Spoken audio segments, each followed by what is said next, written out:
New Mercedes E-Class Cabriolet 2017 review. Imposing new Mercedes E-Class Cabriolet drop-top blends style and refinement beautifully. The British summer is about as predictable as a rampaging bull, yet we Brits continue to buy more convertibles than the French, the Italians and the Spanish. Only Germany buys more. Mercedes is tapping into this drop-top love affair, offering more convertibles in its range than any other carmaker.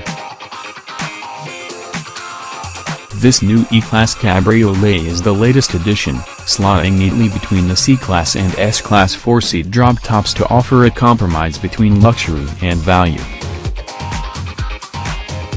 We're driving it for the first time to see if it really is the sweet spot in Mercedes' range. The first thing to note about the new E-Class Cabriolet is its growth in size. At just under 4.83 meters, it's a full 123 millimeters longer than the previous model, as well as being 74 millimeters wider and 30 millimeters taller. Best convertibles on sale right now.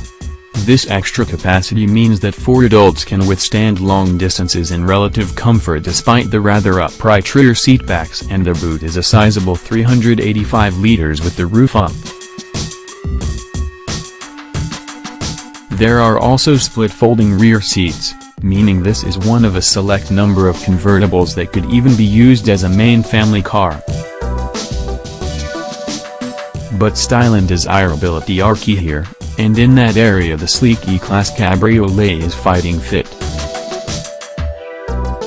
The imposing front end and long bonnet give it both presence and class, while at the rear you'd be hard-pushed to tell it apart from the more expensive S-Class Cabriolet. Only the optional, and rather ungainly, air-cap wind deflector mounted on the windscreen surround spoils the look, but at least it can be electrically retracted. Owners will also want to lower the roof just to let people look in, because the E-Class Cabriolet has a spectacular cabin. As in the saloon and coupe, the quality and detailing are exquisite, with top-notch materials and plenty of neat features. The E-Class's fabric roof is a multi-layer acoustic hood derived from the S-Class, and it opens or closes in a respectable 20 seconds at up to 31 miles per hour. With it up, the E-Class is commendably subdued. With it down, you can easily hold a conversation at 70 miles per hour. Air cap is a bit disappointing, however, it makes the cabin a touch less blustery at speed, but brings with it a fair bit of wind noise that spoils the experience. Mercedes predicts that the E220d diesel we're driving here will be the strongest seller. As in the saloon and coupe, it features the firm's new 20-liter engine with 191 bhp and 400 Nm of torque. It's impressively smooth and relaxing, and performance is respectable. It's far from rapid, but feels effortless when cruising. Best executive cars on the market.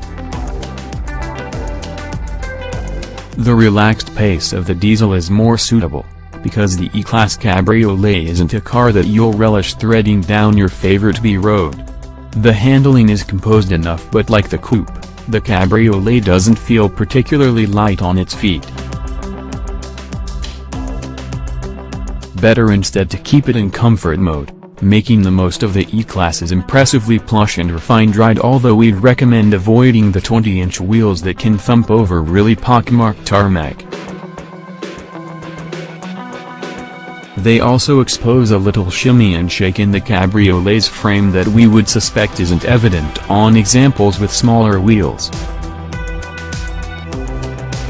The E220d starts at £44,675, but our test car had been fitted with options that took its price to close to £55,000. Still, it doesn't really have any rivals at this price point, sitting between smaller 4-seat cabrios and more expensive, yet not substantially better, models such as BMW's 6 Series convertible.